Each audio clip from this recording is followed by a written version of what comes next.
Hello students, आज हम आपको EVS chapter 4 first aid and home remedies it means प्राथमिक चिकित्सा और घरेलू उपचार इनके बारे में पढ़ाएंगे। तो देखिए, पहले तो मैं आपको ये बता देता हूँ कि जैसे आप कोई काम कर रहे हैं, मान लो कुछ आप ब्लेड्स वगैरह से कुछ अपने नेल्स वगैरह काट रहे हैं या कुछ और वर्क कर रहे हैं किसी नुकीली चीज़ से, तो आप मान लो कट जाते हैं। तो कटने के बाद क्या होगा? आप सीधा कहाँ डॉक्टर के पास भागेंगे या अपनी मम्मी को बुलाएंगे? ऑब्वियसली शायद आपसे बहुत सारे बच्चे जो हैं वो अपनी मम्मी को बोलेंगे कि देखो मम्मी मैं कट गया हूँ। हाँ, तो आपकी मम्मी सिंपली क्या करती है कि उसको ब्लड को रोकने के लिए जो आपकी उंगली में से कहीं से भी बह रहा है, जहाँ पे आपका हैंड वगैरह कटा है या खरोंच चाहिए कहीं पे, तो वो आपको उसे बैंडेज करेगी, या तो किसी कपड़े से, या फिर अगर घर में कोई बैंडेड वगैरह रखा होगा मेडिकल से लाके, जैसे आपने रखा होगा, तो उससे बैंडेड करेगी। तो यही चीज़ जो है कि और उसके बाद में वो फिर आपको शायद डॉक्टर के पास दिखाने के लिए जाए और वहाँ पर टेटनस वगैरह का जो टीका है और अच्छी तरीके से और उसकी बैंडेड कराए। तो जो ये सारी चीज़ें हुई कि आपको चोट लगी, आप चोट लगने के बाद में घर गए, घर पे अपनी मम्मी को बोले, मम्मी ने आपको पट्टी वगैरह की, उसके बाद आपको डॉक्टर के पास लेकर गई। तो ये सब चीज़ क्या है? यही फर्स्ट एड है। तो देखिए, आज इसके लिए डिस्कस करेंगे हम it is good to be careful, कि भाई केयरफुल रहना हमारे लिए अच्छा है। But even the most careful of us to injure hurt ourselves sometimes. लेकिन कई बार ज़्यादा केयरफुल के बावजूद भी क्या होता है कि हमारी जो हम जो होते हैं वो इंजर हो जाते हैं। और इसके बाद क्या है, it may not always be possible to get a doctor immediately. Yes, बिल्कुल, कई बार ऐसा होता है कि डॉक्टर जो है इमीडिएटली हमें नहीं मिल पाता है। May not always be possible to get a doctor immediately. तो ऐसी कंडीशन में क्या है, the help that we can give to an injured person until a doctor comes is called first aid. जी, the help that we can give to an injured person, जो मदद हम किसी एक घायल व्यक्ति को, घायल पर्सन को, इंजर्ड पर्सन को देते हैं अंटिल ए डॉक्टर कम, जब तक कि डॉक्टर नहीं आ जाता, तो ये क्या कहलाता है? It's called first aid. Here are a few things you can do while waiting for help. यहाँ पर कुछ चीज़ें हैं you can do while waiting for help, जिन्हें आप मदद के लिए इस्तेमाल में ला सकते हैं। Remember to remain calm and help the injured person be calm and brave. Very good, ये बहुत ही अच्छा पॉइंट है इसमें कि देखो, जब भी आप किसी को फर्स्ट एड करते हैं तो आपको बिल्कुल काम यानी कि शांत तरीके से रहना चाहिए। और दूसरा, उस इंजर्ड पर्सन की आपको हेल्प करते वक्त आपको थोड़ा सा ब्रेव रहना चाहिए। इट मीन्स थोड़ा सा आपको संयम और बहादुरी से काम लेना चाहिए, घबराना नहीं चाहिए। तो शुरू करते हैं। इसमें जो फर्स्ट पॉइंट्स है वो है कट्स एंड बाउंड्स का, यानी कि कट्स एंड बाउंड्स। कहीं से मान लो आप कट गए या घायल हो गए, जख्म हो गए, तो उस कंडीशन में आप क्या कर सकते हैं? तो फर्स्ट ऑफ ऑल आपको करना ये है कि if someone gets a cut off और a wound, wash the area with clear cold water. अगर कोई व्यक्ति कहीं से कट जाता है या उससे जख्म कहीं हो जाता है, तो उस एरिया को आपको क्या करना है? क्लीन वाटर से या ठंडे पानी से धोना है। Apply an antiseptic like Dettol और Savlon to the wound. Antiseptic आपके घर में सभी के पास मिल जाएगी। अगर नहीं हो तो आप वहाँ से किसी डॉक्टर के पास से जो मेडिकल हैं आपके नज़दीक कहीं पे भी, वहाँ से आप एंटीसेप्टिक ला सकते हैं। जैसे कि डेटॉल हुई, सेवलॉन हुई, उनके लिक्विड जो होते हैं उन्हें हम साफ़ करने के तौर पे इस्तेमाल एंटीसेप्टिक के तौर पे कर सकते हैं। तो एंटीसेप्टिक का काम क्या होता है? एंटीसेप्टिक जो होती है वो जर्म्स को मारती है, जिससे कि हमारे जिस हिस्से में चोट आई है वहाँ पर पस होने का डर नहीं रहता। If the wound is small, अगर जो वाउंड है वो स्मॉल है तो कवर इट विद ए बैंडेड, तो आप इसे आसानी से बैंडेड से कवर कर सकते हैं, वो भी आपको आसानी से मेडिकल स्टोर पर मिल जाएगा। इफ़ इट इज़ बिग, अगर ये बड़ा है तो क्या करें, cover it with sterile gauze and tie a clean bandage over it. अब यहाँ पर जो सेटेराइल्स आया है, सेटेराइल मीन्स है जर्म फ्री, यानी कि एक जर्म फ्री बैंडेड आपको, यानी जर्म फ्री जो पट्टी होती है उससे आपको एक जालीदार पट्टी जो होती है, सेटेराइल गॉज जालीदार पट्टी जर्म फ्री होती है, तो उसे आपको उस जगह पर कवर करना है अगर जो वाउंड है वो बिग है। तो ठीक है, you will get sterile gauze and bandage at a chemist. ये मैं आपको बता चुका हूँ कि अगर आपको ये चीज़ें चाहिए, सेटेराइल गॉज है, बैंडेज एट, तो ये सारी चीज़ें बैंडेज वगैरह आपको केमिस्ट की दुकान पे बड़ी आसानी से मिल जाएंगी, यानी कि मेडिकल स्टोर पे।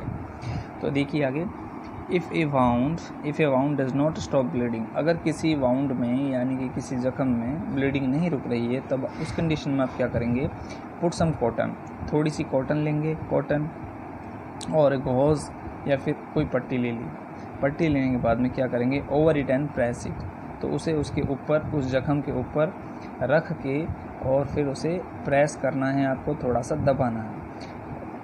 यहाँ पे एक बात और बताई गई, remember that you must first wash your hands with soap and water. जब आप ये फर्स्ट एड किसी को करते हैं तो सबसे पहले आपको ज़रूरी है कि आप अपने हैंड्स जो हैं उनको वॉश करिए किसी साबुन से और पानी से, ठीक है। इससे क्या होगा कि जो आपके हाथों में जो पहले से कोई जर्म्स वगैरह लगे हुए हैं वो उसके घाव पर नहीं पहुंचेंगे। अगर बिना हाथ धोए आप उसका फर्स्ट एड करेंगे तो उससे क्या होगा कि जो आपके हाथों में जो जर्म्स वगैरह हैं वो उसके घाव पर बड़ी ही आसानी से पहुंचकर उसको बहुत ज़्यादा हार्मफुल कर सकते हैं उस व्यक्ति को। तो इसके बाद बात करते हैं हम नोज़ ब्लीड्स की। नोज़ ब्लीड्स जिसे हम आसान भाषा में नक्सीरी बोलते हैं, यानी कि नेल्स में से खून आना, तो ये आम बात है, बहुत से लोगों में होती है। ज़्यादातर ये जो प्रॉब्लम होती है ये ज़्यादा गर्मियों में या शुष्क मौसम में होती है, तो या फिर कुछ ज़्यादा हम जैसा गर्म खा लेते हैं तब भी ये प्रॉब्लम हो जाती है, और कई बार ज़्यादा छींक आने से या बहुत ज़्यादा खांसी हो रही है हमें तब भी ये प्रॉब्लम हो जाती है। तो ऐसी कंडीशन में हमें क्या करना चाहिए कि जो हमारा जो नोज़ का जो ब्रिज है, ब्रिज ऑफ नोज़, उसको हमें प्रेस करना चाहिए। अब ब्रिज ऑफ नोज़ देखो यहाँ पर आप चित्र में देख सकते हैं, ये जो दोनों आइज़ के बीच में, जो आइज़ के बीच में नोज़ का जो ये मिड पार्ट है, इसे प्रेस करना है यहाँ से, फोरहेड के जस्ट नीचे से, फोरहेड जो अपना ये इसके जस्ट नीचे से यहाँ से प्रेस करना है। उस प्रेस करने के बाद में उसे थोड़ी देर प्रेस करके रखना है, और फिर आप इसके अलावा एक वर्क और कर सकते हैं कि जो कोई एक आइस का टुकड़ा लेना है, या फिर आइस का टुकड़ा न हो तो ठंडा पानी हो सकता है, या फिर आइस का टुकड़ा ही हो, तो उसे फिर आप हैंडकरचीफ से या किसी भी कपड़े से आप उसे उसमें लपेट के और वहाँ पर ब्रिज ऑफ नोज़ जो है यहाँ पर आप उसे लगाएं। तो इससे क्या है कि जो नोज़ ब्लीड्स है वो आपका कम हो जाएगा।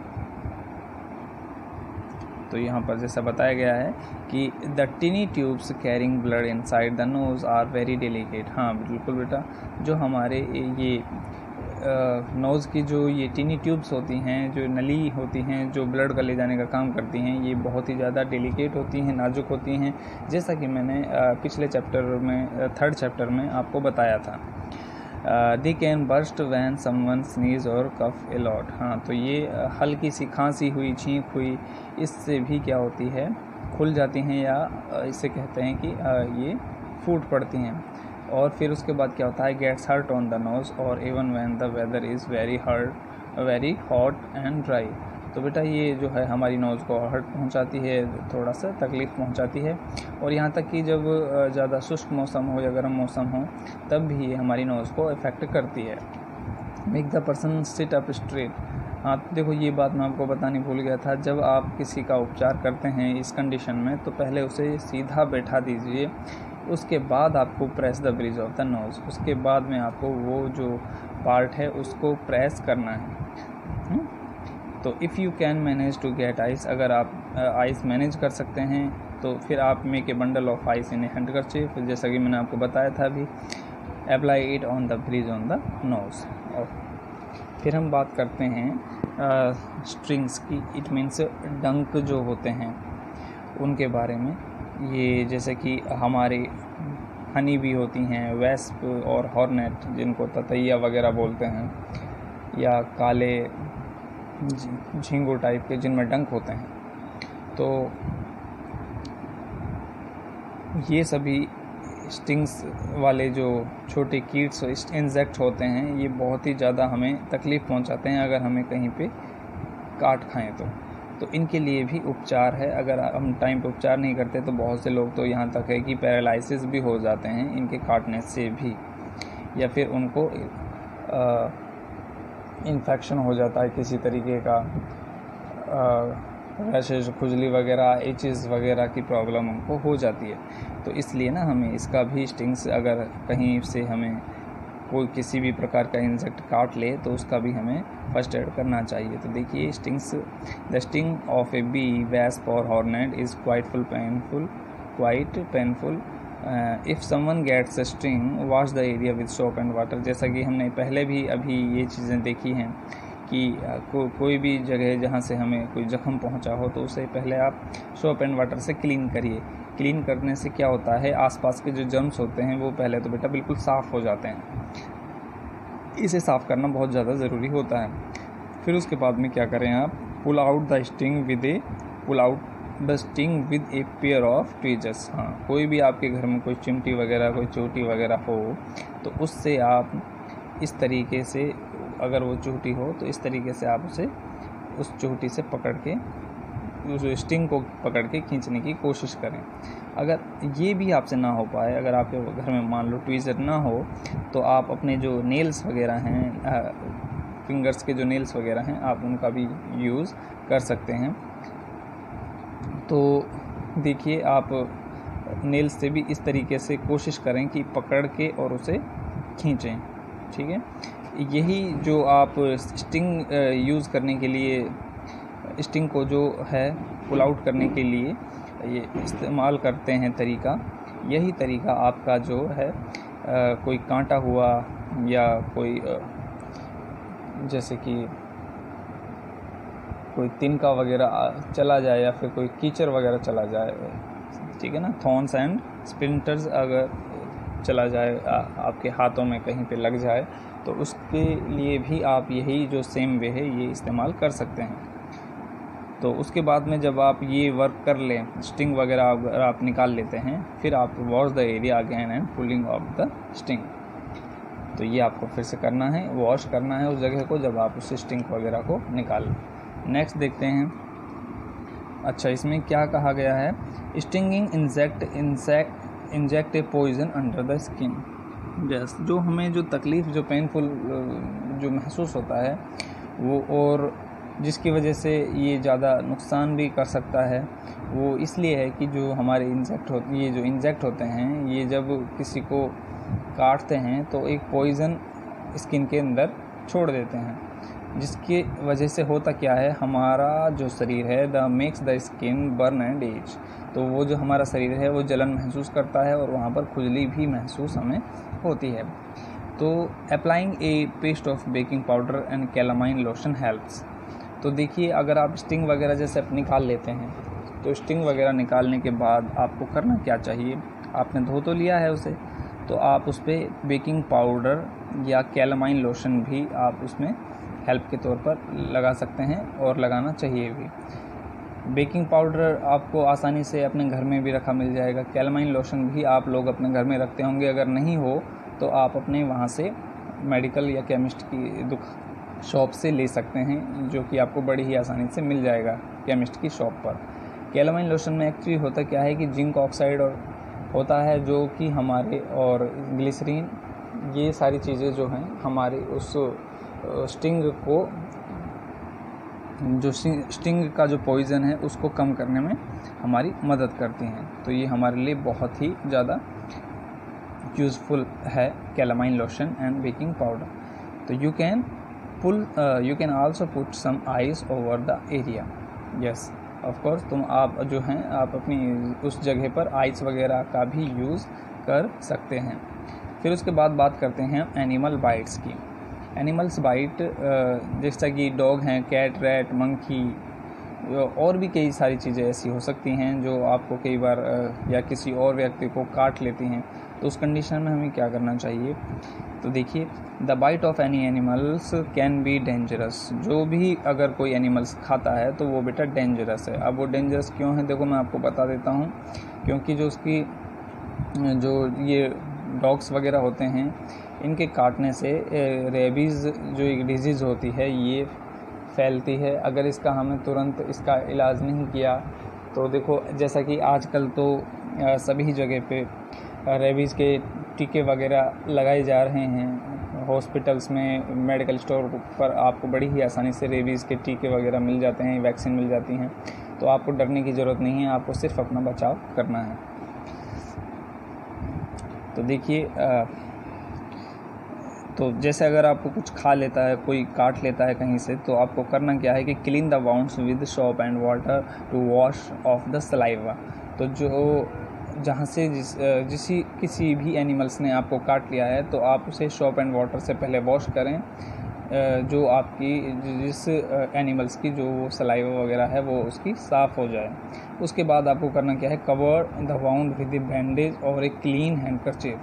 देखो यहाँ पर दोनों चीज़ कही गई हैं, या तो किसी बैंडेज से आप उसे कवर करिए उस जख्म को, या फिर आप उसे हैंडकरचीफ से साफ़ करें।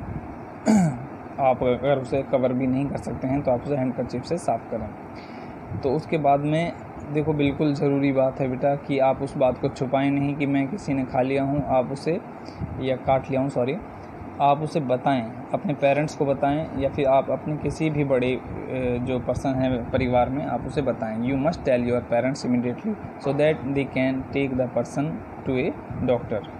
या जैसे किसी भी व्यक्ति को जो आपने देखा है कि भाई इसे एनिमल्स ने काटा है, तो उस व्यक्ति के बारे में भी आप बता सकते हैं, ताकि आप उसकी अगर हेल्प नहीं कर पाते तो आपके जो बड़े हैं वो उसकी हेल्प कर सकें। तो the bite of an animals can give people a terrible disease called rabies। हाँ, बिल्कुल, मैंने अभी आपको बताया, the bite of an animal can give people a terrible disease called rabies. Yes, और रेबीज़ कैन किल पीपल। बिल्कुल, ये rabies बेटा बहुत ही ख़तरनाक एक बीमारी का रूप ले लेती है, बीमारी बन जाती है अगर हम इसका समय पर जो है वैक्सीनेटर इसका नहीं कराएं। तो डरने की कोई बात नहीं है, इसकी आसानी से वैक्सीन हमारे इसके केमिस्ट की और मेडिकल की दुकान पर मिल जाते हैं वैक्सीन वगैरह। तो हम बड़ी अपने कहीं भी किसी भी डॉक्टर के पास में इसके वैक्सीन वगैरह लगा सकते हैं। तो ये हमारा पॉइंट्स हो गए। इसमें फर्स्ट पॉइंट था हमारा कट्स एंड वाउंड्स की हम कैसे सेफ्टी रख सकते हैं। दूसरा था हमारा नोज़ ब्लेड्स की हम सेफ्टी कैसे रख सकते हैं। तीसरा जो था हमारा वो था स्टिंग्स, यानी कि अगर हमें कोई इंजेक्ट वगैरह कहीं से काट ले तो उसका हम कैसे अपना फर्स्ट एड या कर सकते हैं। फिर इसमें फोर्थ जो पॉइंट था वो था एनिमल्स बाइट्स का हम कैसे बचाव अपना कर सकते हैं। तो बेटा आज के लिए यहीं तक है, आप यहाँ देखिए इसे। बाकी जो आगे नेक्स्ट पॉइंट जो बच गए हैं, स्नैक बाइट्स, बर्न्स है और भी कई सारे पॉइंट्स हैं, वो मैं आपको अगली वीडियोस में प्रोवाइड कराऊंगा। आप इसे देखें, समझें। इसके साथ में जो आपका 4th चैप्टर की जो PDF फाइल है वो भी मैं आपको प्रोवाइड करा दूँगा। Thank you.